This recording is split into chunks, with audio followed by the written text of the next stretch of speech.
बिस्मिल्लाहिर्रहमानिर्रहीम। अस्सलाम वालेकुम दोस्तों, एक नई वीडियो के साथ हाजिर हैं। चलिए अपनी वीडियो स्टार्ट करते हैं। आज हम बात करेंगे पाकिस्तान आर्मी के नए अटैक हेलीकॉप्टर के ऊपर। पाकिस्तान आर्मी ने ये चाइना का हेलीकॉप्टर क्यों परचेज किया। इससे पहले हमें पता है कि पाकिस्तान आर्मी ने तुर्की का अटैक हेलीकॉप्टर लेने की कोशिश की थी। एक अमेरिका का सुपर कोबरा हेलीकॉप्टर लेने की भी कोशिश की थी, बल्कि उसकी कुछ तस्वीर हमारे सामने आई थी। फिर पाकिस्तान की आर्मी के पास MI-35 हेलीकॉप्टर जो है वो भी ऑपरेशनल है। और शायद आपको याद हो कि 3Z-10 हेलीकॉप्टर्स भी हमारे पास जो हैं वो ऑपरेशनल हैं। तो पाकिस्तान आर्मी कर क्या रही है, ये चीज़ें किस तरह से जो हैं वो Z-10ME हेलीकॉप्टर की तरफ बढ़ी। कह लें कि आज आपको Z-10ME हेलीकॉप्टर की कहानी सुनाएंगे। होता यह है कि जुलाई 9 को एक खबर आती है कि Z-10ME हेलीकॉप्टर जो है वो पाकिस्तान की आर्मी में शमूलियत इख्तियार कर गया है, उसके हवाले कर दिया गया, ऑपरेशनल हो गया। आपको मैं थोड़ा सा जो है ना वो 7 मई की तरफ लेके जाना चाहता हूँ, जब इस साल पाकिस्तान एयरफोर्स ने अपनी एयर सुपीरियॉरिटी इंडिया के खिलाफ जो है वो शो की थी। पाकिस्तान एयरफोर्स ने इंडियन एयरफोर्स के ऊपर अपनी पूरी तरीके से डोमिनेशन जो है वो दुनिया को दिखाई। आज सारे इंडियंस, उनके बड़े ऑफिशियल्स जो है वो ये मान रहे हैं कि हमारे 6 से 7 जहाज जो हैं वो शॉट डाउन हुए हैं। इंडिया की पार्लियामेंट के अंदर ये बातें चल रही हैं। उनके प्राइम मिनिस्टर से ये सवाल किया जा रहा है कि आप मान जाएं कि आपके कितने जहाज जो हैं वो शॉट डाउन कर चुका है पाकिस्तान। तो ये एक पाकिस्तान एयरफोर्स की हाई एल्टीट्यूड के ऊपर एक एयर सुपीरियॉरिटी जो थी, जो हमने दुनिया को करके दिखाई थी। लेकिन एयर सुपीरियॉरिटी उस वक्त आपकी काउंट की जाएगी या उस वक्त आपकी मानी जाएगी जब आप क्लोज एयर सपोर्ट के अंदर भी अपनी आर्मी को जो है वो प्रॉपर तरीके से कवर प्रोवाइड कर सके। क्लोज एयर सपोर्ट के अंदर आपको पता है कि अमेरिका अपने ये A-10 जहाज इस्तेमाल करता है। गनशिप हेलीकॉप्टर्स उसके पास अपाची हैं। तो यही अपाची हेलीकॉप्टर्स जो हैं ये इंडियन आर्मी और इंडियन एयरफोर्स भी इस्तेमाल करती है।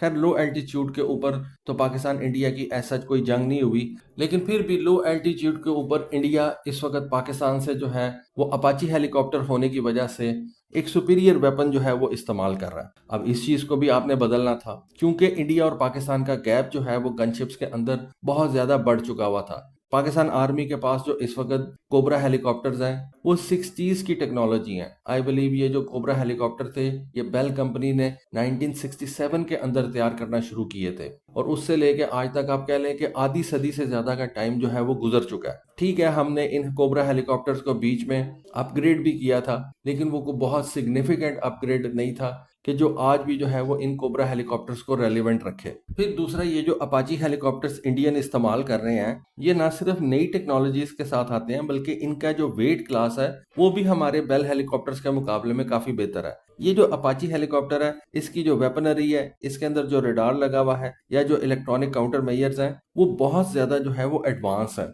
और हमारा कोबरा हेलीकॉप्टर इनको मैच नहीं कर सकता। इस वजह से कल को अगर कोई ज़मीनी जंग होती है या कोई ज़मीनी स्किर्मिश वगैरह होती है जिसमें टैंक्स और इन्फेंट्री इन्वॉल्व हो जाती है, तो इंडिया को एक डिसाइसिव एज जो है वो हासिल हो जाता है। और वो एयर सुपीरियॉरिटी जो पाकिस्तान ने हाई एल्टीट्यूड के ऊपर अचीव की थी, लो एल्टीट्यूड्स के ऊपर आके वो एयर सुपीरियॉरिटी लूज कर जाएगा। तो इस वजह से भी पाकिस्तान आर्मी को एक बेहतर और नए गनशिप हेलीकॉप्टर की ज़रूरत थी। तो इसके लिए पाकिस्तान आर्मी ने कह लें कि 2014 के अंदर 4 हेलीकॉप्टर्स को चूज़ किया था, और इन हेलीकॉप्टर्स के जो हैं वो टेस्ट वगैरह किए गए।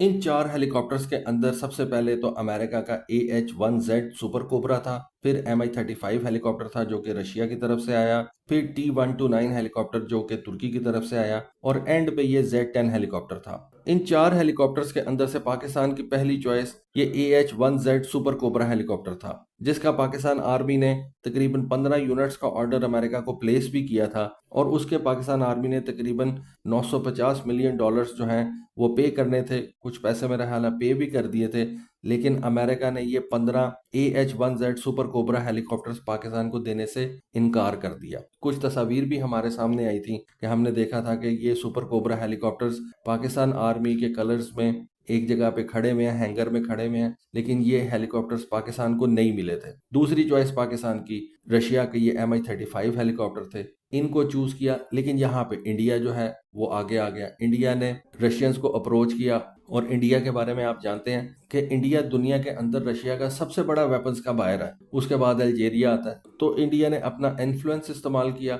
और इस इन्फ्लुएंस की वजह से, इस प्रेशर की वजह से रशिया ने पाकिस्तान को सिर्फ 4 MI-35 हेलीकॉप्टर जो हैं वो दिए।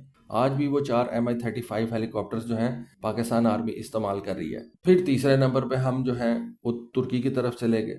तुर्की का जो T-129 अटैक हेलीकॉप्टर था वो भी बड़ा ज़बरदस्त था, लेकिन उसकी प्रॉब्लम ये थी कि उसके अंदर अमेरिकन इंजन था, वो भी पाकिस्तान को नहीं मिल सका। एंड के ऊपर पाकिस्तान आर्मी के पास जो ऑप्शन बची थी वो ये Z-10 हेलीकॉप्टर्स की थी, लेकिन इस Z-10 हेलीकॉप्टर को पाकिस्तान आर्मी ने रिजेक्ट कर दिया था। उसकी क्या रीज़न थी? उसकी सिंपल रीज़न ये थी कि ये जो Z-10 हेलीकॉप्टर्स चाइना ने भेजे थे पाकिस्तान, 3 उनमें से खैर हमने रख लिए थे, लेकिन प्रॉपर एक ऑर्डर जो है वो हमने प्लेस नहीं किया था। और उसकी रीज़न ये थी कि ये चाइना ने अपने साउथ ईस्टर्न कोस्टल रीजन के लिए जो है वो डेवलप किए थे। कोस्टल रीजन के बारे में आप जानते हैं, जिस तरह से अगर आप कह लें कि आपने इन हेलीकॉप्टर को सिर्फ कराची में इस्तेमाल करना हो, कोई हाई एल्टीट्यूड के ऊपर इन हेलीकॉप्टर्स को लेके ना जाना हो, लेकिन पाकिस्तान की ज़रूरत जो थी वो इन हेलीकॉप्टर्स को इस्तेमाल करने की, एक तो हाई एल्टीट्यूड्स के ऊपर थी जो हमारे केपीके वाली साइड के ऊपर, और दूसरा जहाँ पे हमारे रेगिस्तान है, मुल्तान हो गया, ये जो साउथ पंजाब है या जो सिंध का एरिया है, जहाँ पे दूसरी तरफ इंडिया की स्ट्राइक कोर है,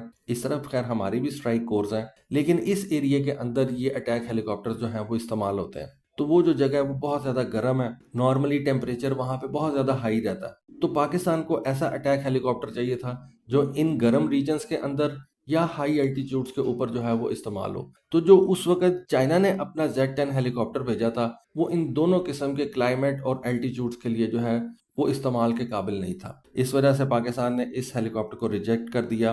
उसके बाद चाइना ने अपने इस हेलीकॉप्टर को इम्प्रूव किया, इसके अंदर बेहतरी लेके आया, और आज चाइना ने ये जो अटैक हेलीकॉप्टर पाकिस्तान को दिया है, इसके अंदर WZ-9G इंजन जो है वो रखा गया है, जो कि 1300 किलोवाट आवर की एनर्जी जो है वो प्रोड्यूस कर सकता है। इसका जो क्लाइंब रेट है वो भी तकरीबन 20% जो है वो बेहतर बनाया गया है। इसकी जो एक्सेलरेशन है वो भी तकरीबन 10% बेहतर बनाई गई है। फिर इसके अंदर जो वेपनरी नई इतने सालों के अंदर इम्प्रूव करके लगा दी गई है, उसमें एक TY-90 किस्म का मिसाइल है। पाकिस्तान ने जो सबसे पहले अटैक हेलीकॉप्टर चूज किया था ना, वो जो अमेरिका का सुपर कोबरा था, उसके अंदर भी अगर आप देखें तो आपको नजर आएगा कि वो अटैक हेलीकॉप्टर भी साइड वाइंडर मिसाइल्स लेके जा सकते, लेकिन साइड वाइंडर मिसाइल जो है ना वो तकरीबन 3 मीटर लंबा है और उसका वजन 85 kg का है, और एक हेलीकॉप्टर के लिए उठाने के लिए ये वजन काफी ज्यादा है, और ये जो मिसाइल है ये काफी बड़ा है। तो चाइना ने अटैक हेलीकॉप्टर्स के लिए एक स्पेसिफिक मिसाइल जो है वो डिजाइन किया।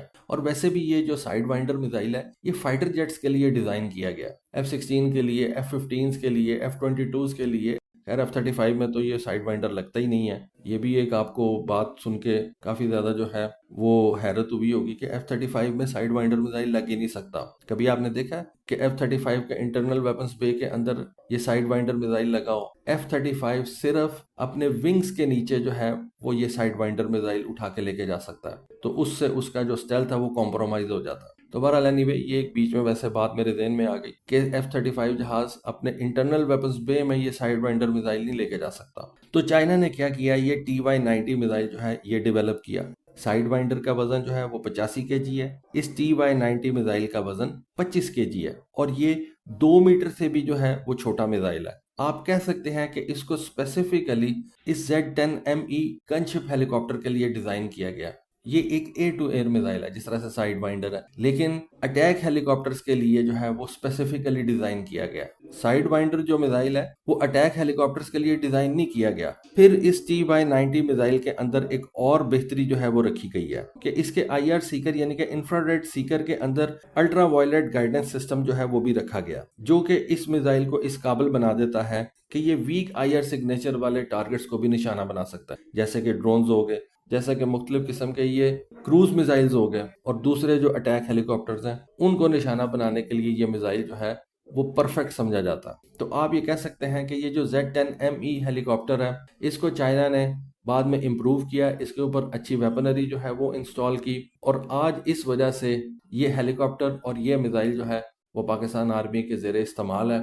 और आप यहाँ पे एक और चीज़ देखें कि अमेरिका से हमने अमेरिका का हेलीकॉप्टर मांगा, अमेरिका ने इनकार कर दिया। हमने तुर्की को 30 अटैक हेलीकॉप्टर्स का ऑर्डर प्लेस किया, अमेरिका ने इंजन देने से इनकार कर दिया।